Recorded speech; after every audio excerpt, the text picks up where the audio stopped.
বনি ইসরাইলের এক লোক 500 বছর আল্লাহর ইবাদত করেছে। কয় বছর? কোথায় জানেন? সাগরের মাঝখানে এক পাহাড়, ওই পাহাড়ের উপরে বসে 500 বছর টানা আল্লাহর ইবাদত। দিনে আর রাতে একবার করে নিচে নামতেন। সেখানে আল্লাহ তাআলা পাথরের ভেতর থেকে তার জন্য মিঠা পানির ব্যবস্থা করে দিয়েছেন, আর একটা ডালিম গাছের ব্যবস্থা করে দিয়েছেন। সকালে নামলে একটা টসটসে ডালিম, রাতে নামলে টসটসে ডালিম। এগুলো খেয়ে খেয়ে 500 বছর সে আল্লাহর ইবাদত করেছে। আর সে আল্লাহর কাছে বলেছে, আল্লাহ আমি যখন মারা যাব সেজদারত অবস্থায় যেন মারা যাই। ঠিকই আল্লাহ সেজদারত অবস্থায় সাইয়েদনা আজরাইলকে পাঠিয়ে দিলেন। সেজদারত অবস্থায় লোকটা মারা গেল। 500 বছর ইবাদতের পরে আল্লাহর দরবারে কিয়ামতের কঠিন ময়দানে যখন লোকটা হাজির হয়ে যাবে, আল্লাহ বলবেন, আদখিলু আবদি আল জান্নাতা বিরহমাতি, আমার বান্দাকে আমার দয়া আমার ভালোবাসা দিয়ে জান্নাতে ঢুকায়া দাও। 500 বছর ইবাদত করছে তো আমার দয়ায় আমার বান্দারে জান্নাত দাও। এই বান্দা বলে, বালবি আমালি, আল্লাহ তোমার দয়া লাগবে কেন? আমি আমার আমল দিয়ে জান্নাতে যেতে চাই। কি দিয়ে? কথা বুঝে নাই বোধহয়। আল্লাহর এই বান্দা কি দিয়ে জান্নাতে ঢুকতে চায়? আমল দিয়ে। আল্লাহ বলছে, আমার দয়ায় আমার বান্দারে জান্নাতে নিয়ে যাও। ফেরেশতারা এ বলে, আল্লাহ তোমার দয়া লাগবে কেন? সেজদা তো কম দেই নাই, জিকির করতে করতে 500 বছর শেষ করে দিলাম, আবার তোমার দয়া লাগবে? আমি তো আমার আমলেই জান্নাতে যেতে পারি। আল্লাহ বলবেন, তাই ঠিক আছে, আমি চাইলাম দয়া দিয়ে জান্নাত দিব, তুমি চাইলে আমল দিয়ে ঢুকবা। ঠিক আছে, তোমার আমল আর আমার যে দয়া দুইটার একটু মাপ দেই। তোমার 500 বছরের ইবাদত এক পাল্লায় রাখো।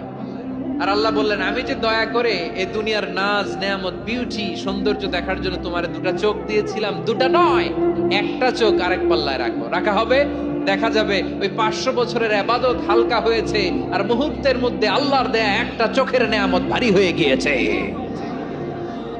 আল্লাহ বলবেন, তোমার কথা মতো মাপ দেয়া হলো, এবার ফলাফল দেখো। হিসাব বলে, তুমি এখন জাহান্নামে যাবা। Go to the hell fire, যাও এবার জাহান্নামে যাও।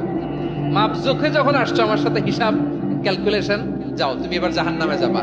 এবার লোকটা কাচুমাচু করে বলে, আল্লাহ আমি বুঝি নাই, আল্লাহ আমি বুঝতে পারি নাই, খেয়াল করি নাই, তুমি আমারে ক্ষমা করো, তুমি আমারে মাফ করো। ও আল্লাহ, এবার আমি টের পেয়েছি, এবার আমি বুঝতে পেরেছি, তোমার দয়া ছাড়া দুনিয়ায় কেউ জান্নাতে যেতে পারবে না, কেউ পারবে না। আল্লাহ বললেন, ওরে গোলাম, তুই তো কিছুই ছিলি না, অস্তিত্বহীনতা থেকে তোরে অস্তিত্বে আনলো কে? ওই ছোট্ট শুক্রাণু থেকে মায়ের পেটে 9 মাস ধরে খাবার দিয়েছে কে? আবার সুস্থতার সাথে দুনিয়ার বুকে তোরে ডেলিভারির ব্যবস্থা করে দিল কে? আবার তোর মায়ের বুকের ভেতরে 2টা খাবারের লাইনের ব্যবস্থা করে দিল কে? আবার তোকে শৈশব পেরিয়ে কৈশোর পেরিয়ে তারুণ্য, তারপরে যৌবন, এগুলো দান করলো কে? তার চেয়ে বড় কথা, পাহাড়ের মাঝখানে সাগরের মাঝখানে 500 বছর ইবাদত করার শক্তি তোর গায়ে দিয়েছে কে? এই সাগরের মধ্যে লোনা পানি, লবণের পানি মুখে দেয়া যায় না, সেখান থেকে আমি পাহাড়ের ভেতর থেকে মিঠা পানির ব্যবস্থা করে দিলাম। ওই জায়গায় তোরে রিজিকের বন্দোবস্ত করলো কে? সকাল বিকাল 2 বেলা টসটসে ডালিম খাওয়ার ব্যবস্থা করে দিল কে? তোর আবদার ছিল, আল্লাহ আপনি আমার সেজদারত অবস্থায় রুহু কবজ করবেন, তোর শেষ আবদারটাও পূরণ করেছে কে?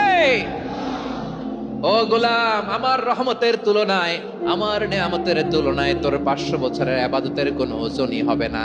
গোটা বিশ্বের কেউ কোনোদিন আমার জান্নাতে ঢুকতে পারবে না আমি আল্লাহর দয়া ছাড়া। হুয়া রহমানুর রহিম, তিনি দয়াময়, তিনি মেহেরবান।